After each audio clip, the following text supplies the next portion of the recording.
राज्यर प्रमुख सर्वधर्म समन्वय पीठ भाव विश्वविदित खोर्धा उपकंठ काईपदस्थित बाबा बोखारी पीठ। बाबा बोखारी जन्मदिवस तथा उत्सवर प्रथम दिवस महाआडंबर पालित होईछि। झिलिमिली आलोकमाला पूरा बाबा पीठ झलसुला बेले खेचेड़ी बास्नारे महकुछि सारा अंचल।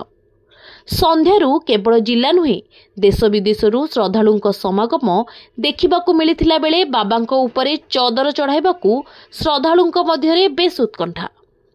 गोटिए पार्श्वरे मुसलमान संप्रदायर लोक माने कोरान पाठ करुथिला बेले आउ एक पार्श्वरे हिंदू लोक माने गीता पाठ करिबा एठार एक नियारा परंपरा।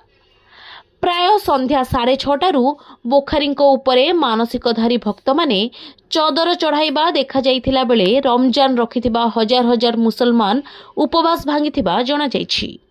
बाबा बोखारी ट्रस्ट तरफरु समूह भावे खेचेड़ी भोगर सेवन नहीं समस्त प्रकार पदक्षेप ग्रहण करा जाइथिला बेले पश्चिमबंग रायगड़ा जामशेदपुर हैदराबाद प्रमुख अंचलरू आसुथिबा धर्म प्रचारक माने जलसा कार्यक्रम श्रद्धालुंक मुख्य आकर्षण पलटिछि।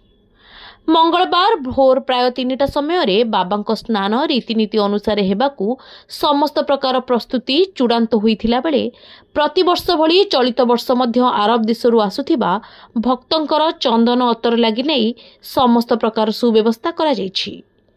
केउ आवाहमान कालरू परंपरा अनुसार हिंदू घर गुड़िया पुअर नड़िया कोरा बाबांक पाखरे भोग लागि हेबा एवं माड़ी घर फूल लागि करि आसुछंती।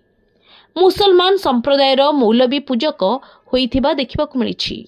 तेणु आज भली पवित्र दिन में राज्यर भद्रक बालेश्वर जलेश्वर जटणी निराकारपुर और खोर्धार विभिन्न प्रांतर समेत राज्य बाहर टाटा पश्चिमबंग हैदराबाद प्रमुखरू प्राय 10,000 ऊर्ध्व श्रद्धालु समागम हेबा देखिबाकू मिलिछि। ब्यूरो रिपोर्ट शुभ खबर।